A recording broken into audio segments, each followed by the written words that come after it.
불교에서 바라보는 운명의 법칙입니다. 여러분, 운명 많이 들어보셨죠? 예. 근데 이 운명이라는 단어를 우리가 살아가면서 많이 듣게 되고 많이 사용하게 되는데, 근데 정작 이 운명이라는 것에 대해서 우리 중생들은 도통 무슨 뜻인지 모르겠단 말입니다. 그렇죠? 도대체 이 운명이란 게 무엇인가? 정말 운명이란 게 있는 것인가? 어떤 사람들은 에이, 운명 그런 거 없어 라는 분도 계시고요. 또 어떤 분들은 운명은 분명히 있다 라고 말씀하시는 분도 계시고요. 혹은 운명은 이미 정해졌다 라고 말씀하시는 분도 있고, 운명은 이 우주를 만드신 조물주가 모두 미리 정해놓은 거다. 우리는 그냥 조물주가 만들어 놓은 운명대로 살아갈 뿐이다 라고 말씀하시는 분들도 있습니다. 그렇죠. 근데 도대체 이 운명이라는 것을 우리가 도대체 모르겠어요. 여러분, 운명이 뭔지 아시겠습니까? 그런데 우리가 이제 불자지 않습니까? 그렇죠. 우리가 불제자고 부처님의 제자이기 때문에 우리가 고민하는 모든 문제는 어디서 해답을 얻어야 된다? 부처님의 말씀, 경전에서 해답을 얻어야 됩니다. 그렇죠. 그래서 오늘 부처님의 경전, 부처님의 말씀을 통해서 우리가 운명이란 무엇인가에 대해서 한번 고민해보고, 또 우리가 앞으로 운명을 어떻게 개척하면서 살아가야 될 것인가에 대해서 한번 함께 이야기를 나눠보는 그런 자리를 한번 마련을 해보겠습니다. 여러분들도 좋으시죠? 자, 운명이라는 것에 대해서 우리가 보통 이와 같이 정의합니다. 사람으로서 인생을 살아가면서 펼쳐지는 수많은 줄기와 그 흐름들을 우리가 운명이라고 부른다고 합니다. 여러분들 살아가다 보면서 다들 여기 계신 분들 다들 이제 어르신들 많으신데, 우리 어르신들 이렇게 살아가다 보니까 여러 일들 많이 겪었지 않습니까? 그 하나하나 인생을 살아가다면서 부딪히게 되는 그 수많은 일들에 대해서 우리가 운명이라는 표현을 자주 사용하게 되는데요. 그럼 이 운명에 대해서 우리 부처님은 무엇이라고 말씀하셨는고 하니, 자, 이제 여러분들이 아마 다 아시는 이야기일 수도 있어요. 옛날부터 우리 불교에서 전해 내려오는 이야기를 하나 여러분들한테 들려드릴 테니까, 뭐 이미 알고 계시는 분들은 그냥 복습 삼아서 들으시고요. 모르시는 분들은 한번 제 이야기의 흐름을 잘 따라와 보시길 바랍니다. 알겠죠? 자, 옛날에 어느 그 고을에 큰 부자가 살고 있었답니다. 큰 부자가 살고 있었는데, 이 부자가 이제 나이 20살에 결혼을 했습니다. 이제 첫째 부인을 얻었어요.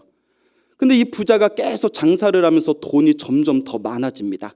그래서 20살에 결혼을 하고 10년이 지난 뒤에 30살에 둘째 부인을 맞이합니다. 아, 욕심이 많아요. 예, 둘째 부인을 맞이합니다. 옛말에 조강지처 버린 사람 치고 잘 되는 거 못 봤다, 뭐 이런 얘기 있지 않습니까? 그래서 둘째 부인을 덜컥 얻어버려요. 그리고 또 10년이 지난 뒤에, 그럼 몇 살이죠? 그렇죠. 기본적으로 이제 숫자는 다 계산할 줄 아시네요. 자, 그 나이가 40살이 되었을 때 또 셋째 부인을 얻어요. 셋째 부인을 얻어요. 아, 이제는 힘도 좋아요. 예, 셋째 부인을 얻습니다. 그리고 또 10년이 지난 뒤에 50이 되었을 때 아주 젊고 예쁜 넷째 부인을 얻게 됩니다. 그래서 부인 4명을 데리고 이제 살아가는 거예요. 그런데 이제 제일 나이가 어리고 젊은 넷째를 항상 금이야 오기야 항상 옆에다 끼고 살아갑니다. 나는 너 없으면 못 산다. 나는 네가 최고다.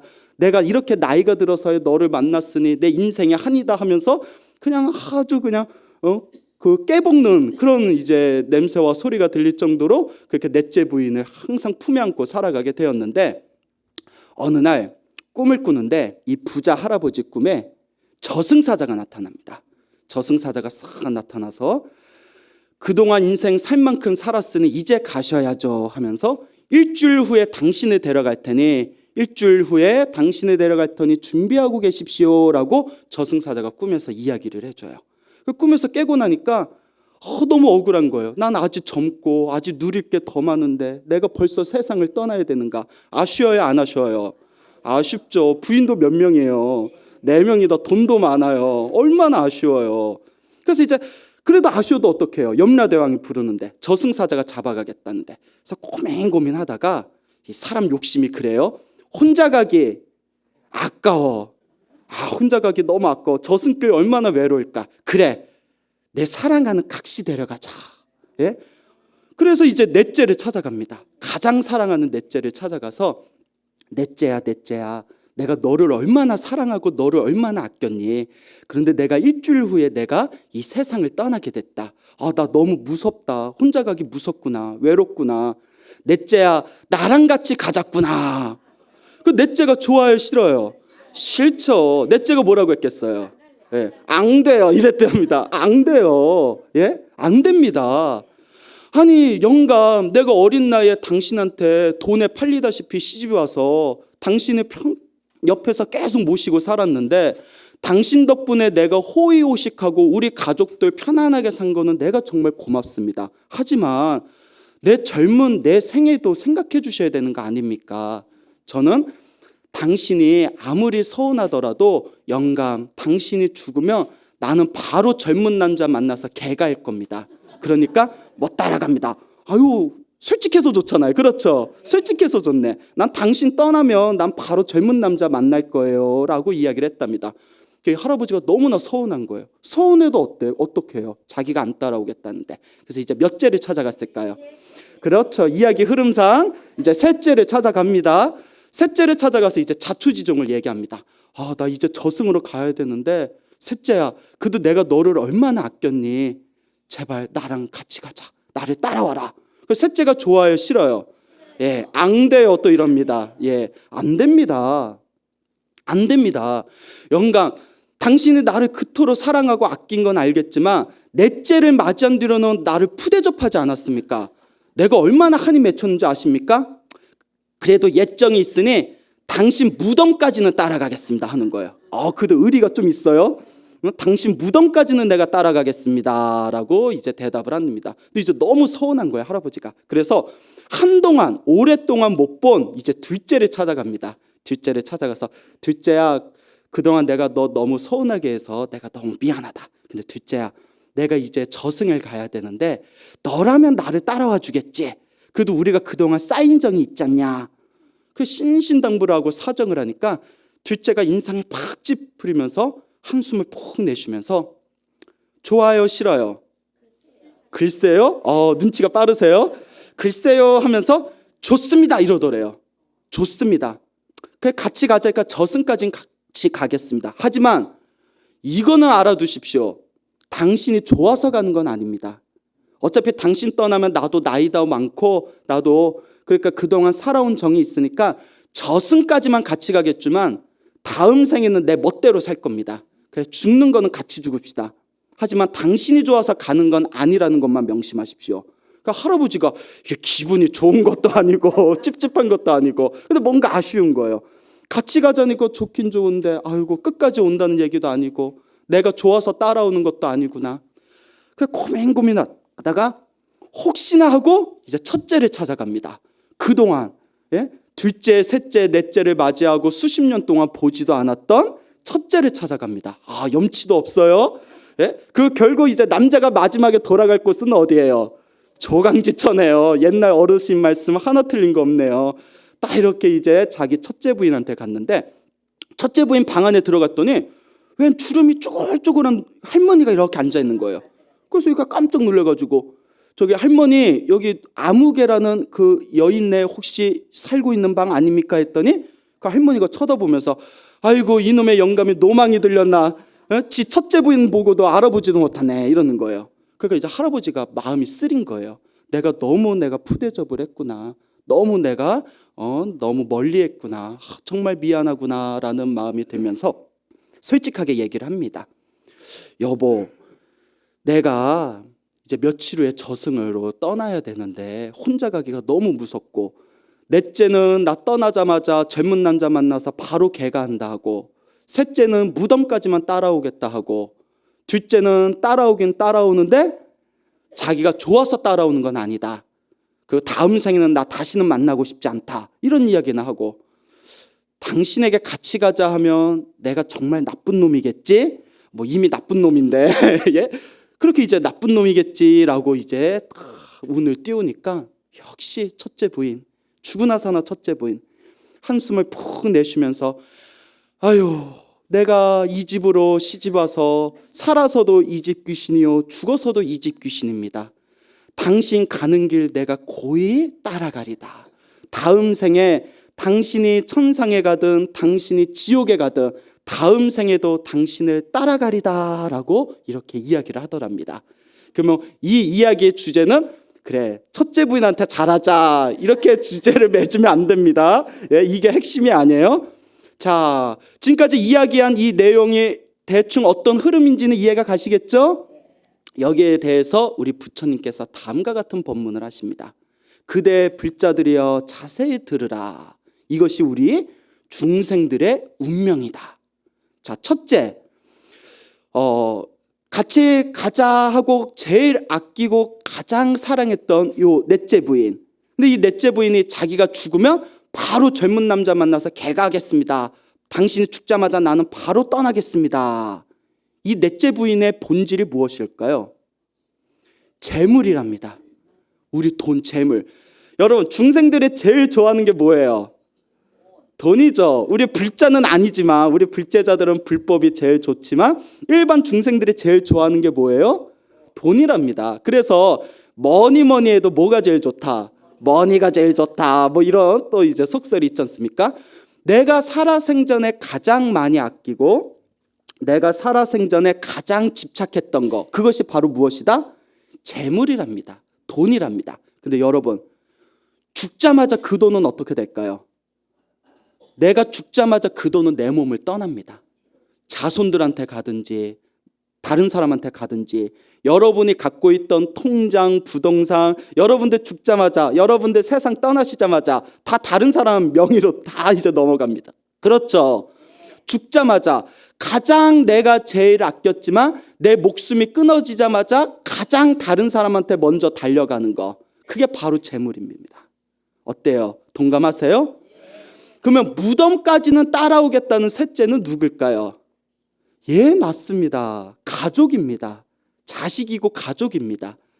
내가 죽으면 장례식장에서 눈물 펑펑 흘려주고 절에서 49제 지내주고 무덤까지 와주는데, 그렇다고 같이 죽어요, 안 죽어요? 안 되죠. 예, 같이 안 죽습니다. 엄마, 나 엄마 없으면 나 절대 못 살아. 근데 막상 나 죽으면 따라와요, 안 따라와요? 안 따라오죠. 예. 그러니까 무덤까지 따라와주는 이 셋째의 본질은 바로 가족을 뜻한답니다. 가족. 예? 자, 그러면 당신이 죽으면 당신 죽는 것까지는 내가 따라가겠으나 당신이 좋아서 가는 건 아닙니다. 내 것인 줄 알았는데 내 것이 아닌 거. 둘째 본질이 무엇일까요? 그렇죠. 몸뚱아리라고 합니다. 내 육신, 내 몸뚱아리. 여러분들, 우리가 죽으면 무덤에 누가 묻혀요? 내 몸이 묻히잖아요. 그 무덤까지는 따라와요. 무덤 속에, 관 속에는 같이 들어갑니다. 근데 다음 생에 그 몸뚱아리 또 만나요, 못 만나요? 못 만나죠. 그리고 내 것인 줄 알았는데 알고 보니 내 것이었어요, 아니었어요? 아니죠. 예? 그래서 내 것인 듯 내 거 아닌 내 거 같은 너. 그게 뭡니까? 예, 우리 몸뚱아리입니다. 예? 그런데 우리는 다 이 몸뚱아리가 내 것이라고 착각하지만 죽은 뒤에는 알고 봤더니 결코 나 죽은 뒤에 계속 따라오는 그런 영원한 존재가 아니라는 거죠. 자, 그러면 이제 가장 중요한 핵심이 하나 남았습니다. 당신이 죽은 뒤에 제가 계속 따라가겠습니다. 다음 생에 천상에 태어나시든 지옥에 떨어지시든 내가 항상 당신을 따라다니겠습니다. 이 첫째가 누구였을까요? 맞습니다. 업입니다. 예, 역시 우리 무상사 신도분들 정말 공부 많이 하셨네요. 어쩜 그렇게 답이 척척 나오십니까? 업이라고 합니다. 업. 내가 과거 전생에서부터 알고 지었건 모르고 지었건 내가 지었던 모든 행위의 결과, 그 모든 행위의 에너지를 우리가 바로 업이라고 합니다. 알겠죠? 부처님께서는 이 업을 의도라고 하셨습니다. 뭐라고 하셨다? 의도. 그래서 이런 말 들어보셨죠? 너 도대체 어떤 의도를 가지고 그런 짓을 한 거야? 들어보셨죠? 그래서 의도를 업이라고 하셨는데요. 깜마 혹은 까르마라고 하죠. 자, 이 의도라는 이 단어로서의 이 업은 크게 두 가지의 의미로 해석되어질 수 있습니다. 첫째가 착한 의도, 선한 의도. 둘째가 나쁜 의도, 악한 의도, 이 두 가지로 우리가 해석을 할 수가 있는데요. 우리가 착한 의도로 몸과 말과 생각으로 어떤 행위를 저질렀을 때 우리가 그것을 선업이라고 합니까? 악업이라고 합니까? 그렇죠. 선업이라고 합니다. 착한 의도를 가지고 몸과 말과 생각으로 지은 업을 선업이라고 합니다. 그렇죠? 반대로 나쁜 의도를 가지고 몸과 말과 생각으로 어떤 행위를 저질렀을 때 우리는 그것을 무엇이라고 하죠? 악업이라고 합니다. 이와 같이 내가 지었던 선업과 악업을 모든 정보 에너지를 우리가 업식이라고 합니다. 뭐라고 한다? 업식. 여러분들 우리 사람이 죽으면 염라대왕 앞에서 만나게 된다는 업경대 얘기 들어보셨죠? 네가 여태껏 어떻게 살아왔는지 봐라 하면서 거울에서 일생 동안 살았던 선업과 악업의 모든 역사가 그대로 표기되어 있는 것이 업경대라고 하지 않습니까? 자, 그런데 이 업경대가 사실 우리 내면에 있습니다. 우리 내면에 있어요. 우리 내면에 이 업경대가 있어서 내가 지었던 선업과 악업의 결과를 내 스스로 받게끔 만드는 업경대가 있습니다. 이걸 유식불교에서는 아레야식이라고 불렀고요. 아레야식 하면 너무 어렵죠? 두 글자로 줄여서 얘기하면 모든 업의 정보가 다 들어있다 해서 업의 저장 창고라는 의미로 업식이라고 부릅니다. 뭐라 부른다? 업식. 여러분들이 지금까지 살아오면서 과거 전생에서 지었던 좋았던 일, 나빴던 일, 선업과 악업, 그 모든 정보가 다 어디에 저장되어져 있다? 내 업식에 그대로 저장되어져 있습니다. 그리고 그 업식에 저장되어진 그 거대한 줄기와 흐름에 의해서 우리의 행복과 우리의 불행이 펼쳐지게 됩니다. 그래서 그 첫째 부인과 같이 내가 죽은 뒤에도 계속 따라오는 게 결국 뭐예요? 업이에요. 내가 죽으면 또 따라와요. 업이에요. 그리고 죽으면 또 따라왔어요. 업이에요. 그래서 부처님의 경론에 보면 내가 죽은 뒤에 다음 생에 가봤더니 무엇이 먼저 와 있더라? 업이 먼저 와 있더라. 그 내가 지었던 업식의 정보의 에너지에 의해서 앞으로 내가 살아갈 행복과 불행의 에너지가 펼쳐지게 되는 거예요. 그래서 부처님께서 무엇이라고 말씀하셨냐면 업이야말로 중생을 윤회에서 끊임없이 돌게 만드는 가장 강력한 작용이다라고 말씀하셨습니다. 알겠습니까?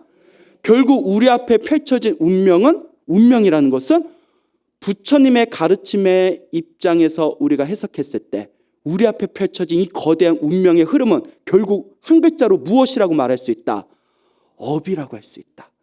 그리고 그 업을 지은 자는 바로 누구다? 자기 자신이다. 누가 지었어요? 내가 지었어요. 여러분이 지었네요. 여러분이 지었던 선업과 악업의 에너지에 의해서 여러분들의 운명이 펼쳐지게 되는 겁니다. 그렇기 때문에 내가 전생에 선업을 많이 지었나 악업을 많이 지었나 알고 싶으면 점쟁이 찾아갈 필요 있어요, 없어요? 없어요. 비싼 돈 주고 무당 찾아갈 필요 없어요. 가만히 앉아서 나 살아왔던 모습 보면 알아요.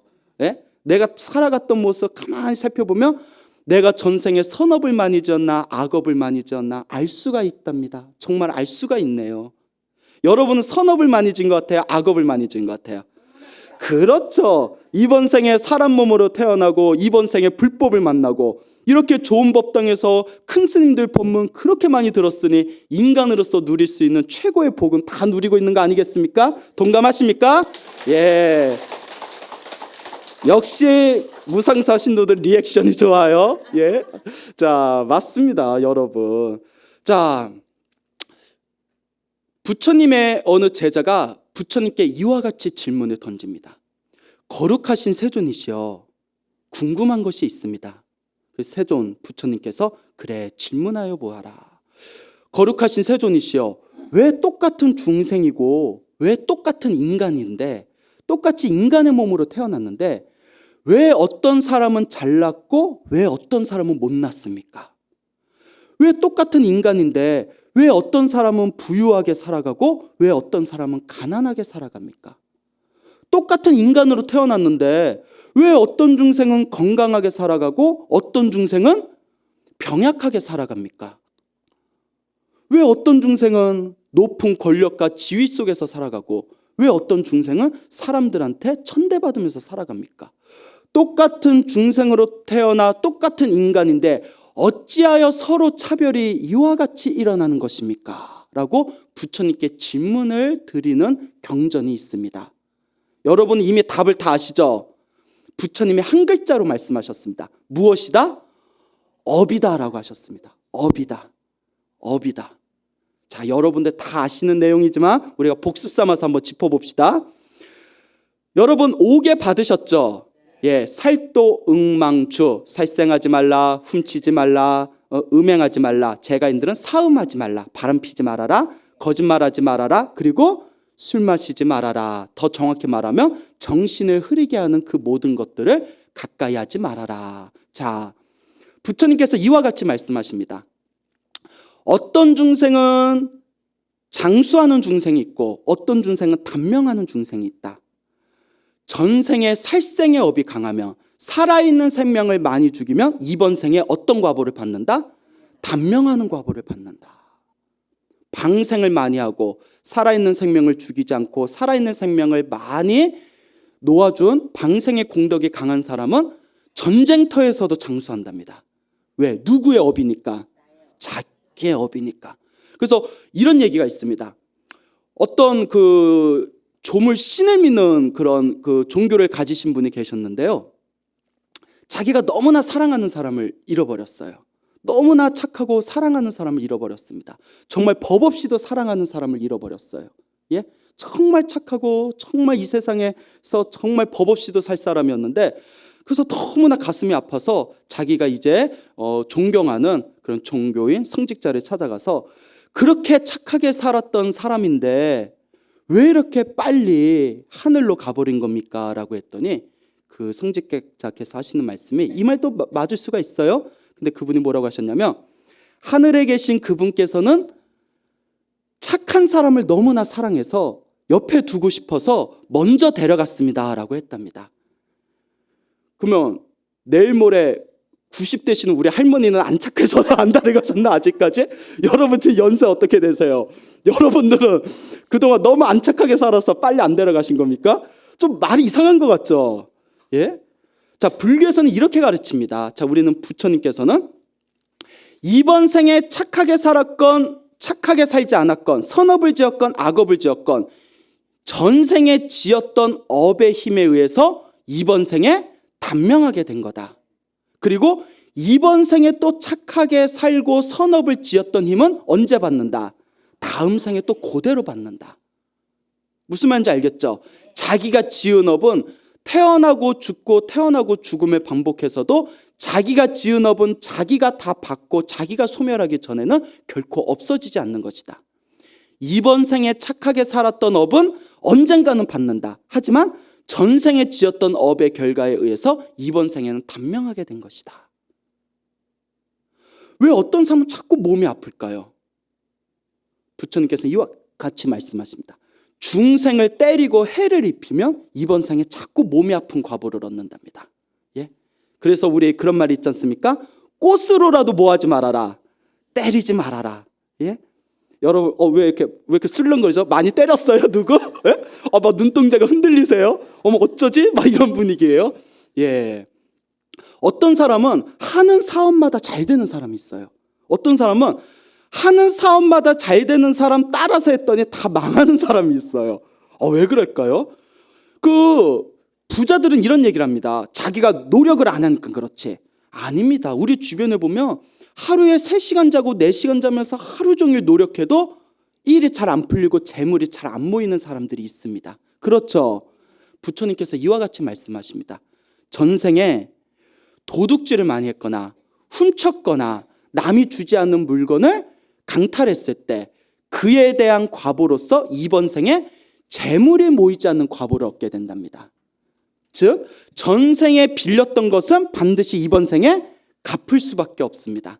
그래서 어느 불자분이 스님, 제가 스님 법문 듣고 마음이 한 구석이 싹 하고 풀렸어요. 왜요? 스님, 전생에 빌린 거는 이번 생에 반드시 갚아야 된다면서요. 그렇죠. 그럼 부처님 말씀이죠.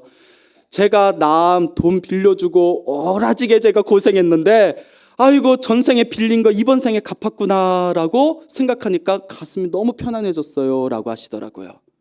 지혜로운 불자예요. 그 한마디 듣고 탁 느낀 거 보면. 그러니까 여러분들도 그런 분들은 안 계시겠지만 내가 예전에 보증 잘못 써줘서 내가 엄청 고생했어. 전생에 빌렸던 거 이번 생에 갚았구나. 다음 생에는 내가 이제 똑같은 괴로움을 받지 않겠구나. 이번 생에 받은 거예요. 업장소멸한 거예요. 아시겠죠? 가정이 화목하지 못한 집안이 있습니다. 우리 콩가루 집안이라고 하죠. 그 남편도 막 밖으로 나돌고 부인도 가정에 충실하지 않고 자식들도 말을 안 듣고, 예? 그 가정이 편안하지 못한 집안이 있어요. 우리 경전에 보면 전생에 바람을 피웠거나 음행을 함부로 저질렀거나 가정에 충실하지 못한 사람이 이번 생에 화목하지 못한 가정을 받는답니다. 알겠죠, 여러분?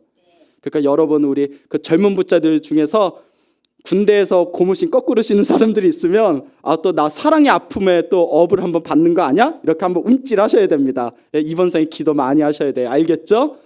자, 거짓말을 많이 하는 사람, 살도, 음망, 오개 중에서 거짓말을 많이 하는 사람은 어떤 과보를 받을까요?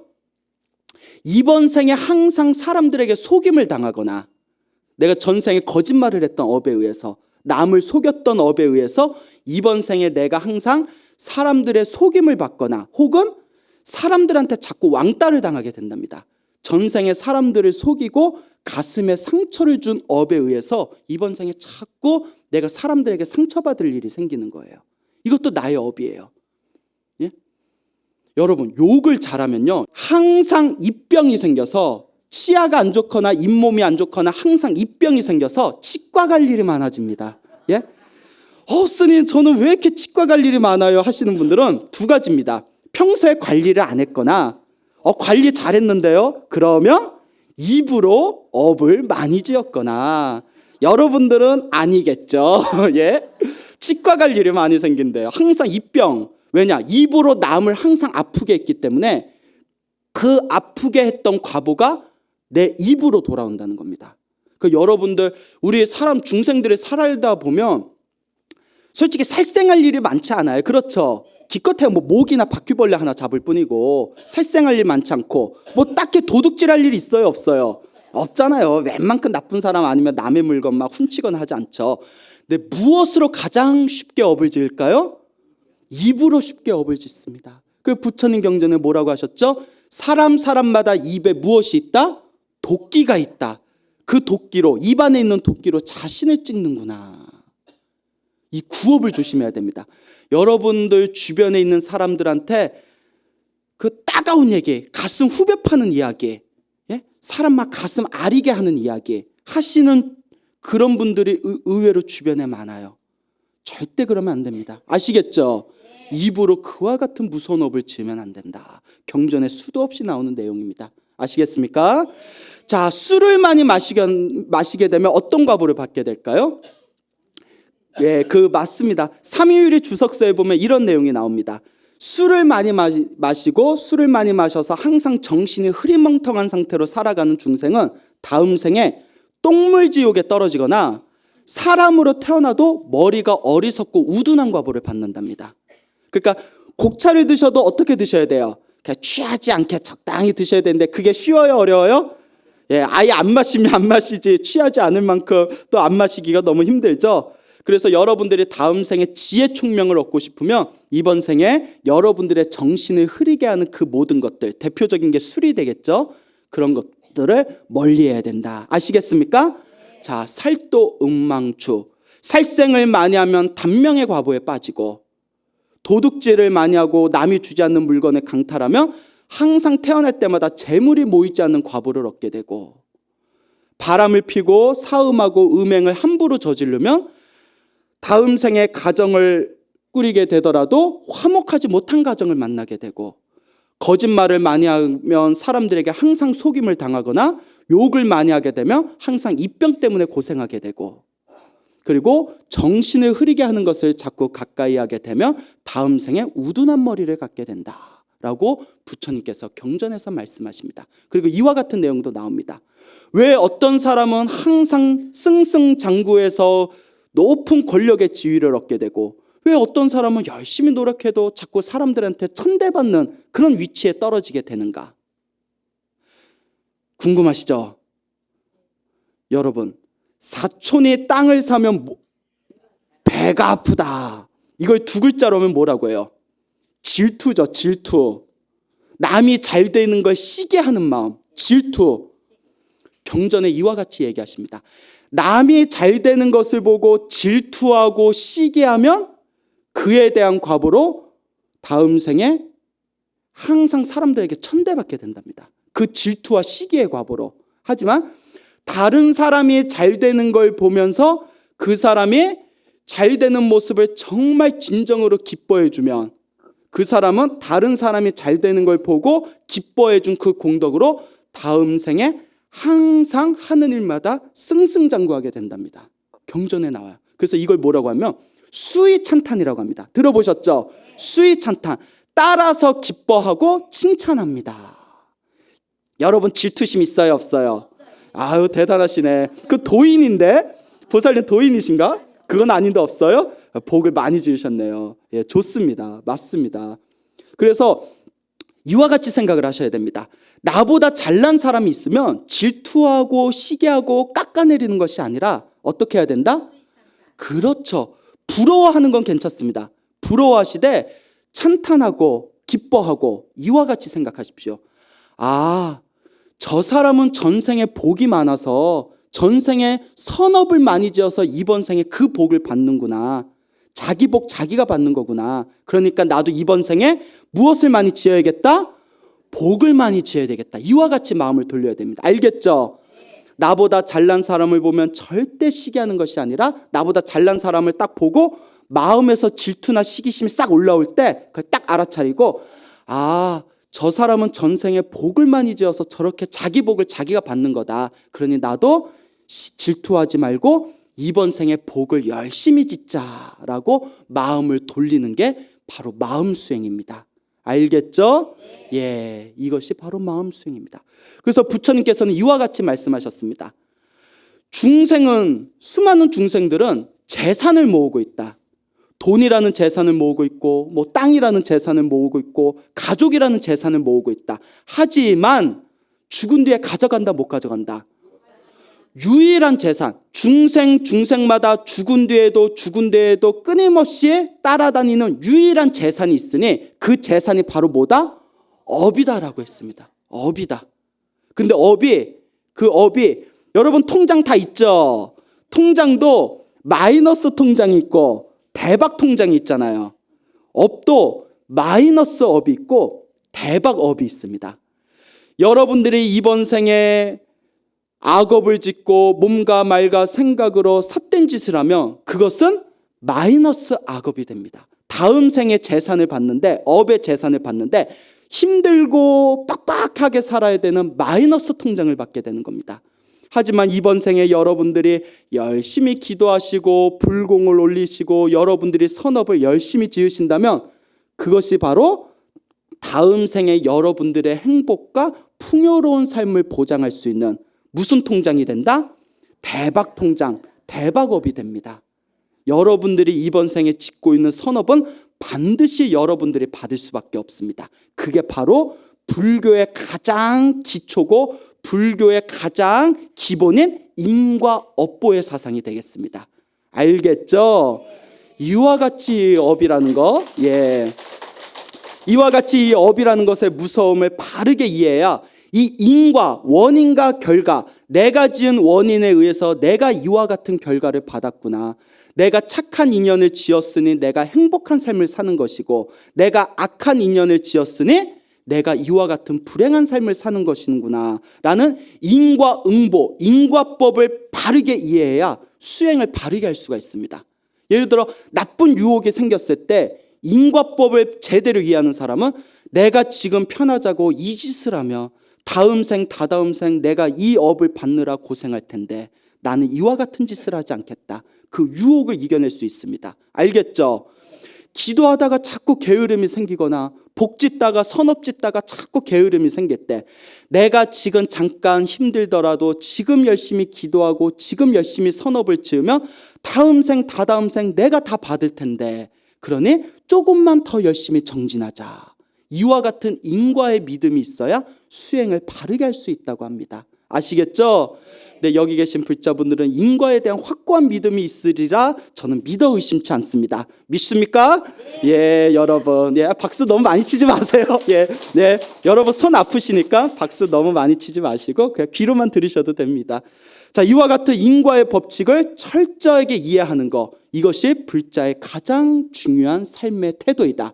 자, 그런데 부처님께서 이 인과응보, 업보의 법칙에 대해서 설명하시면서 어떤 경전에서 운명을 바라보는, 운명을 해석하는 세 가지 외도의 가르침, 그러니까 세 가지의 바르지 못한 가르침에 대해서 설명해 놓으셨습니다. 그걸 삼종 외도라고 합니다. 뭐라고 한다고요? 삼종 외도. 자, 첫째, 운명은 모두 하늘에 있는 조물주가 만들어놨다.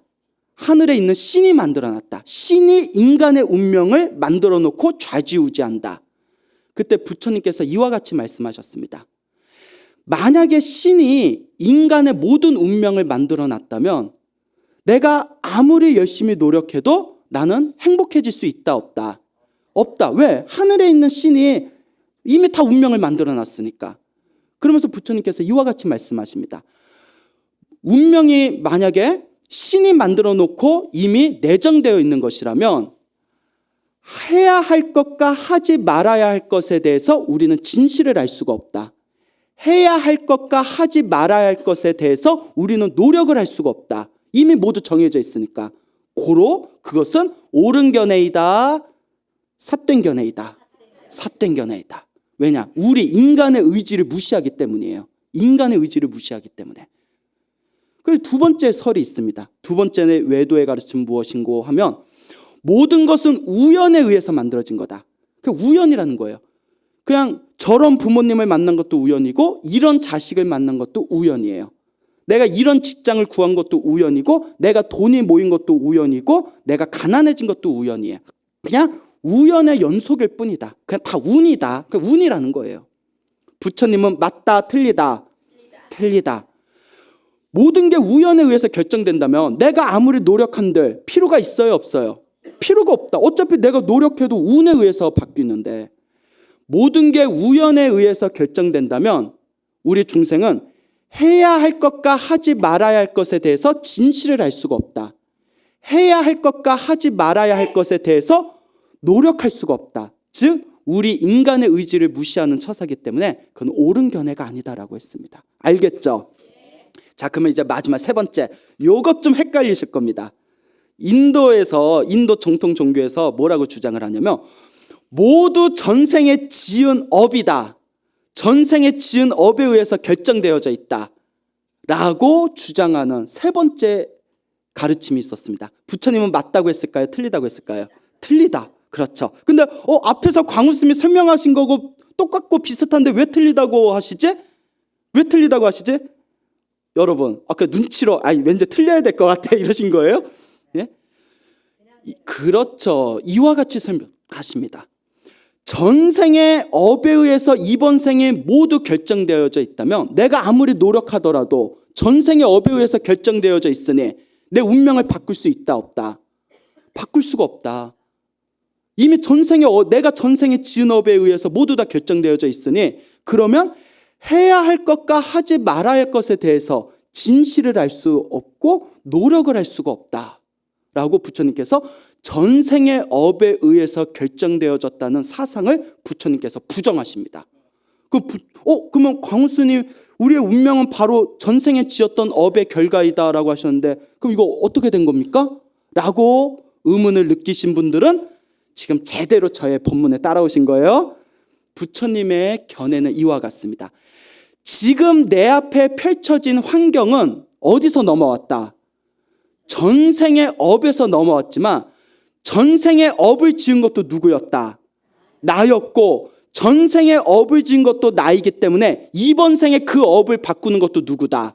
나다. 고로 전생의 업에 의해서 현생이 펼쳐졌지만 내 수행과 내 노력에 의해서 이번 생의 업을 바꿀 수 있다 없다? 있다. 이와 같은 수동적인 그냥 업대로 사는 거지, 팔자대로 사는 거지, 전생에 내가 지은 팔자대로 사는 거지라는 수동적인 업론이 아니라 내가 지은 업이니 나의 노력과 나의 수행에 의해서 내 업을 바꿀 수 있다라는 운명 개척, 인간의 의지, 역동적인 업이 부처님께서 말씀하시고자 했던 진정한 업의 가르침입니다. 알겠죠?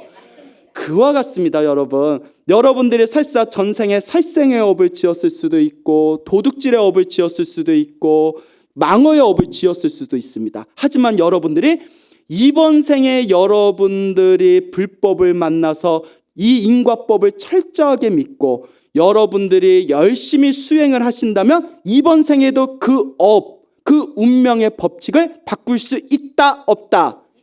그게 바로 불교입니다. 그래서 저는 이와 같이 말합니다.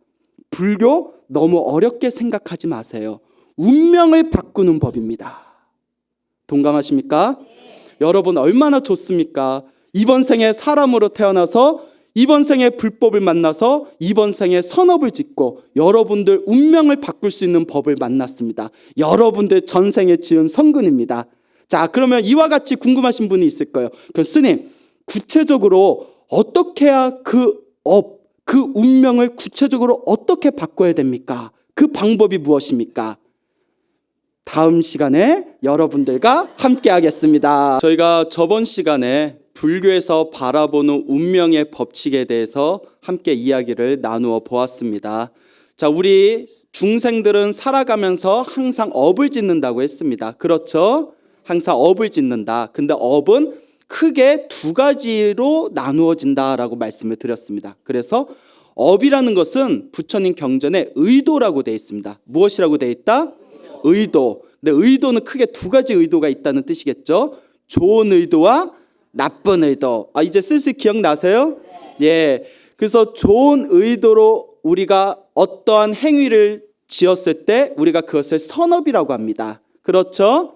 그거 나쁜 의도, 나쁜 생각, 나쁜 마음을 가지고 어떠한 행위를 지었을 때 그것을 악업이라고 합니다. 이와 같이 우리가 지은 선업과 악업의 모든 정보가 우리 무의식에 그대로 저장이 됩니다. 그 완벽하게 저장되어진 업의 정보 창고를 우리가 두 글자로 뭐라고 한다고 했죠? 그렇죠. 업식이라고 한다. 업식, 업의 의식이라는 겁니다. 그래서 사람이 죽으면 무엇만 남는다? 그렇죠. 요 업식만 남아요. 여러분 이제 이 세상을 떠나시면 오로지 따라오는 것은, 오로지 남는 것은 하나밖에 없습니다. 무엇이다? 업식. 그 업식이 우리의 다음 생의 행복과 불행을 결정한다라는 것을 저번 시간에 제가 조금 자세하게 말씀드렸던 것 같습니다. 이제 기억나세요? 아이고 다행이다. 네, 그렇죠. 자, 그래서 우리가 이렇게 지었던 이 강력한 업의 에너지에 의해서 내가 선한 의도로 지었던 선업은 우리에게 행복을 불러다 줍니다. 내가 전생에 과거에 지었던 악한 의도로 지었던 악업의 에너지는 우리를 하여금 이번 생에 불행한 일을 자꾸 만들게끔 합니다. 그래서 제가 여러분들께 강조해서 드렸던 말씀이, 여러분 우리 앞에 펼쳐진 행복과 불행의 모든 업은 누가 지은 것이다?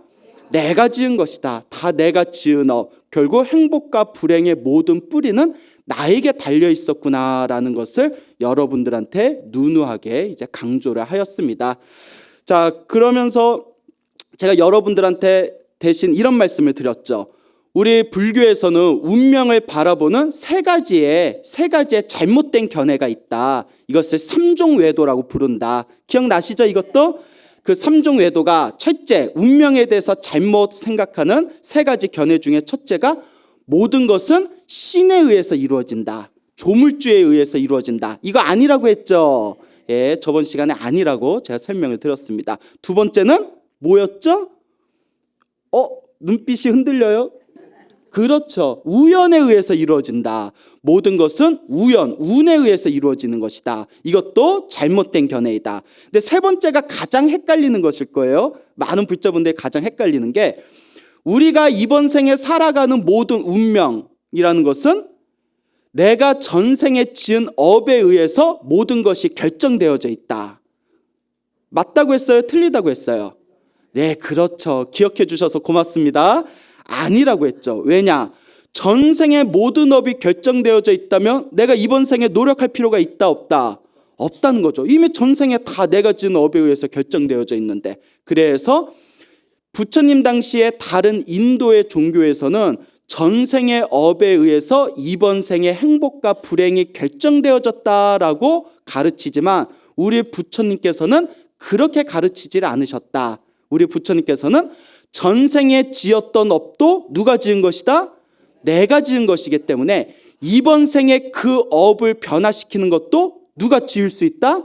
내가 지을 수 있다. 즉 전생의 업의 에너지를 이번 생의 노력을 통해서 변화시킬 수 있다. 즉 업이라는 우리의 운명을 변화시킬 수 있는 방법, 그것이 바로 부처님의 가르침이다라는 것을 저번 시간에 제가 강조해서 말씀을 드렸습니다. 이제 기억 다 나십니까? 네. 예, 아이고 다행이네요. 예, 다행입니다. 자, 그래서 저번 시간에 제가 그러면 우리가 어떻게 이 운명을 바꾸어야 되겠습니까? 어떻게 이 운명을 우리가 새롭게 개조해야 되겠습니까? 그 방법을 다음 시간에 알려드리겠습니다 라고 제가 이제 이야기를 중간에 끝냈죠. 오늘 여러분들의 운명을 바꾸는 구체적인 방법을 가르쳐 드릴게요. 잘 들으세요. 근데 이미 여러분들이 다 아시는 내용이기 때문에 시시할 수도 있지만 이미 복습 삼아서 공부한다 생각하시고 그냥 잘 이야기의 흐름을 편안하게 따라오시길 바랍니다. 우리 중생들 마음이 그래요. 아, 내가 앞으로 올해에는 운이 좋을까? 내년에는 운이 풀릴까? 아유, 우리 아이가 누구랑 결혼하는데 궁합이 맞으려나? 내 운명이 앞으로 어떻게 펼쳐지려나? 궁금해요, 안 궁금해요? 궁금하시구나. 그래서 우리 부처님께서 경전에서 절대 이제 불제자들은 절대 점을 쳐서 생업을 삼지 말아라 라는 내용이 나오고, 또 큰 스님들 법문을 보면 점 보지 말고 자기의 운명은 자기가 개척하라 라고 옛날부터 수많은 선지식들께서 가르치셨지만 사실 봐야 안 봐요? 보는구나. 예? 궁금하니까 보시겠죠. 그렇죠. 근데 어떻게 잘 맞아요? 자, 다들 고개를 갸우뚱이 맞는 것 같기도 하고 안 맞는 것 같기도 하고. 자, 그래서 우리가 너무 우리의 앞으로 펼쳐질 운명이 너무 궁금하다 보니까 사주팔자를 보는 경우도 있고 관상을 보는 경우도 있습니다. 그렇죠. 여러분 어떻게 관상 좀 보셨습니까? 예, 관상은 안 보셨어요? 자, 옛날에도 이 관상하고 얽힌 그런 불교의 재미난 이야기가 있습니다.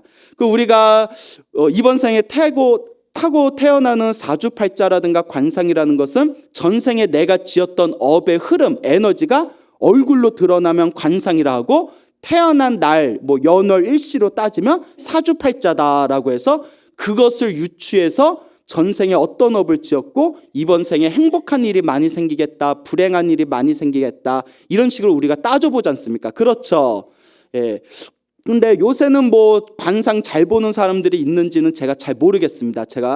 그런데 과거에 큰 스님들 그런 이야기들을 보면 과거 옛날에는 관상을 잘 보던 그런 점술가들이 좀 있었나 봐요. 옛날 중국 오나라 시대에 지장이라는 법명을 가지신 그런 젊은 스님이 계셨습니다.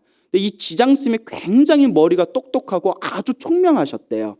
이 지장 스님이 어느 날 우연히 관상을 기가 막히게 잘 보는, 열을 보면 열을 다 맞춘다는 유명한 점술가, 관상쟁이랑 서로 이제 만나게 되었습니다.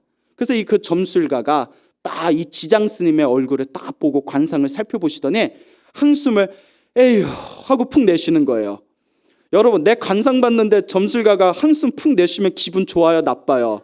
나쁘죠. 그래서 이 지장 스님이 왜 안 좋은 일이 있습니까? 라고 물어보니까 이 점술가가 하는 얘기가, 스님의 타고난 재능은, 스님의 타고난 촌명은 하늘이 내리신 바입니다. 다만 안타까운 게 수명이 너무나 짧습니다 라고 얘기를 하더래요. 그 얼굴 보면 보이나 봐요. 예?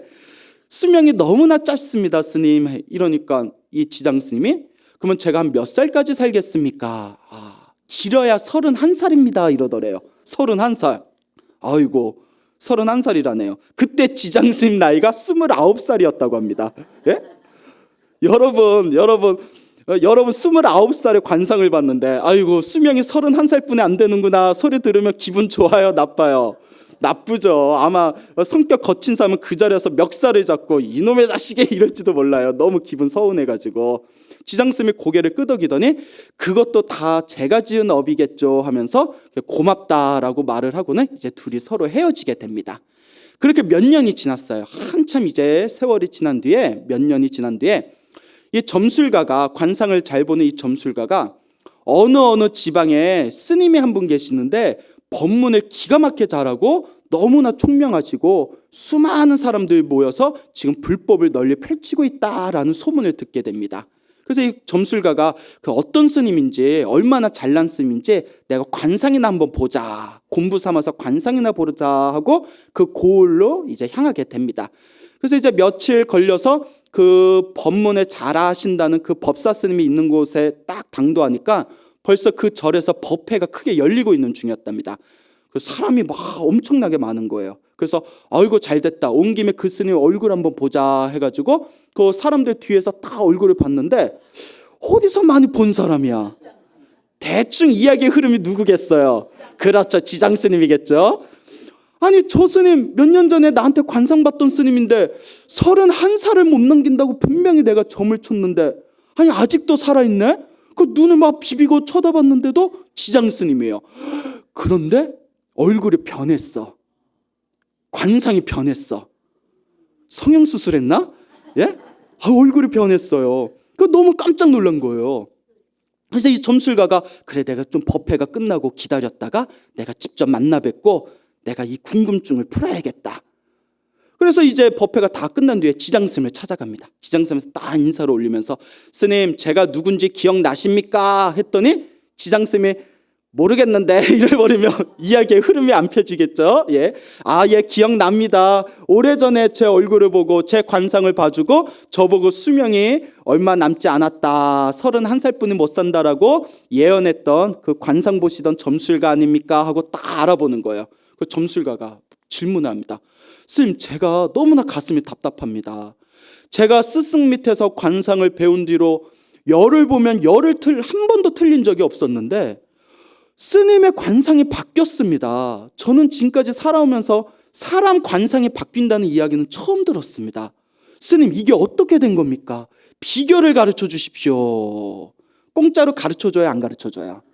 이 좋은 걸 어떻게 공짜로 가르쳐 줘요? 그런데 우리 불법은 자비심이지 않습니까? 그렇죠. 중생한테 이익되는 거는 다 가르쳐 줍니다. 알겠죠? 오늘 여러분 관상 바꾸는 법 배우는 겁니다. 예, 이 좋은 걸 배우는 거예요. 자, 지장스님이 이렇게 이야기를 하십니다. 그대 점술가 당신의 말을 듣고 그 당시 내 나이가 29이었다. 31살에 죽는다면 길어야 3년이다. 그래서 그날로 바로 조용한 암자에 들어가서 아유 내 전생의 업이 박복해서 내 수명이 짧으니 죽기 전에 기도나 열심히 하자 마음을 먹고는 암자에서 밥 먹는 시간, 잠자는 시간, 잠깐 쉬는 시간 빼고는 자기가 제일 좋아하는 경전 금강경을 계속 읽었답니다. 아침에 눈 뜨면 저녁에 잠들 때까지 계속 금강경을 독송했대요. 그리고 가슴으로 마음을 모아서 항상 발언하기를 거룩하신 부처님, 제가 전생에 박복하여 이번 생에 수명이 짧습니다. 부디 다음 생에 태어나거든 동진출가하고 머리가 총명하고 수명이 장수하여 널리 중생들에게 좋은 법을 펼칠 수 있도록 저에게 가피를 주십시오 라면서 지극한 마음으로 기도했대요. 그렇게 기도를 열심히 했을 때 드디어 31살이 되는 생일이 다가왔답니다. 오늘이 약속한 그 31살이구나. 이제 내 생일이구나. 정말 이제 내 수명이 닿을 때가 왔겠구나. 그래서 깨끗한 물에 목욕을 한 뒤에 새 옷을 갈아입고 자 죽기 전에 마지막으로 기도나 더 열심히 하자 하는 마음으로 지극하게 금강경을 독송했답니다. 그때 하늘에서 청둥 소리가 울리더래요. 꽝꽝 하고 청둥 소리가 울리더래요. 예? 그래서 청둥 소리가 꽝 하고 울리더니 하늘에서 음성이 들리기를 그대의 수명이 31살이었는데 그대가 부처님의 대승경전을 열심히 독송한 공덕으로 그대의 수명이 2배 늘어날 것이다 하면서 하늘에서 음성이 들리더랍니다. 예. 여러분들은 순진하셔서 이런 말 들으면 다 믿으시는구나. 무조건 믿고 보는구나. 아유, 좋아요. 심심이 기뻐서 그래요. 젊은 애들한테 이런 얘기하면 에이 스님 무슨 전설 따라 무슨 전설의 고향도 아니고 이게 무슨 얘기입니까? 근데 여러분들은 기도 많이 하시고 마음에 성근이 깊으셔서 기도 맛을 보신 분들은 이 얘기 들으면 딱 알아요. 거짓이 아니다. 여러분 다 느끼셨죠? 예, 다들 성근이 깊습니다. 예, 그래요. 하늘에서 딱 음성 소리가 들리면서 아니 수명이 2배가 늘어날 것이다. 그러니까 여러분 기도하다가 하늘에서 음성 소리 들린 적 있어요, 없어요? 없어요? 있어요? 있어도 걱정이다. 예? 예? 예? 자, 하늘에서 꽝 하고 청둥 치는 소리나 음성 소리가 들리면 기도하다가 하늘에서 꽝 하고 그렇게 이제 소리가 들리면 2가지 중에 하나입니다. 기도를 정말 열심히 해서 하늘이 감응을 했거나, 그 2번째는 빨리 병원에 가보셔야 돼요. 근데 귀에 뭐가 이상한가? 제가 그 열애선언 포교당에 저 송파구 서촌동에 있습니다. 조그만해요. 조그만 포교당에서 제가 이제 기도를 하는데 이제 신도가 별로 없어요. 신도가 없다 보니까 이제 가슴이 답답하잖아요. 그래서 부처님 저 쌀만 안 떨어지게 해주십시오 하고 이제 지각한 마음으로 기도를 하는데 저는 여태껏 하늘에서 뭐가 꽝 하고 청둥 치는 소리가 들리는 게 다 거짓말일 줄 알았거든요. 이게 몇 달 전에 있었던 일이에요. 기도를 하는데 저녁이었어요. 저녁. 그때 9시인가? 저녁 9시인가? 하늘에서 꽝꽝 하고 천둥 치는 소리가 들리는 거예요. 깜짝 놀라서 야, 불보살님이 나투시나 보다. 하늘이 감응하나 보다. 내 기도발이 하늘을 찌르나 보다 하고 너무나 그 감동에 젖어 있는데 갑자기 하늘에서 꽉꽝 소리가 나더니 찬송가가 울려 퍼져요. 찬송가가 뭐 주 예수 막 이런 찬송가가 깜짝 놀라서 이거 번지수를 잘못 찾아오셨나 이거 여기 절인데 그래서 이게 뭔가 하고 봤더니 제가 이제 포교당에서 이제 시작한 지 얼마 안 돼가지고 그때 제가 잘 몰랐는데 저희 포교당 바로 위층에 교회가 있어요. 조그만 개척교회가. 그때가 저녁 예배 시간이었던 거예요. 그 꽉꽝 그게 드럼 치는 소리였고 그 기도에만 집중하다 보니까 드럼 소리인 줄 모르고 그 천둥 소리인 줄 알고 그랬던 적이 있었어요. 아쉽죠? 예, 저도 아쉬워요. 예. 자, 여하튼 하늘에서 그렇게 이제 큰 음성 소리가 들리면서 이제 지장 스님이 31살이 넘었는데도 이제 몸이 아주 건강한 겁니다. 그리고 그 뒤로 이제 내가 불보살의 가피로 내 수명이 늘어났으니 이 은혜를 갖기 위해서 내가 널리 불법을 펼쳐야 되겠다라는 거 이제 원력을 세우면서 이제 그 개선사라는 절, 중국에 있는 그 개선사라는 절에서 널리 이제 법을 펼치게 되었던 겁니다. 이 이야기를 듣고 그 관선 보던 점술가가 그 자리에서 눈물을 펑펑 쏟으면서 저는 지금까지 중생이 자기가 타고난 이 운명, 이 업은 못 바꾸는 줄 알았습니다. 그런데 오늘에야 드디어 봤습니다. 옛부터 제가 듣기를 세속의 지혜로서는 불법의 신묘함을 헤아리기 어렵다 하더니 오늘에야 제가 이 불법의 신묘함을 증험하였습니다 하면서 지장스님께 선배를 올리는 그런 내용이 고승열전에 보면 나옵니다. 옛날 중국에서 만들어진. 그래서 이 지장스님이 열심히 법을 펼치셔서 여러분 양무제 들어보셨죠? 양나라 불심천자라 불렸던 양무제. 이 양무제 시대에 그 양나라 시대의 불법을 가장 널리 전한 3대 법사 스님 중에 한 분이 바로 이 개선사 이 지장법사 스님이 되겠습니다. 아시겠죠 여러분? 이렇게 우리 운명을 바꾼 이야기가 우리 경전이나 옛날 큰 스님들 고승전에 보면 그 옛날의 기록들이 다 남겨져 있습니다. 자, 오늘부터 여러분 무엇을 열심히 해야 되겠어요? 기도를 열심히 해라. 선생님 그러면 금강경 해야 됩니까? 아닙니다. 금강경도 좋고 법화경도 좋고 천수경도 좋습니다.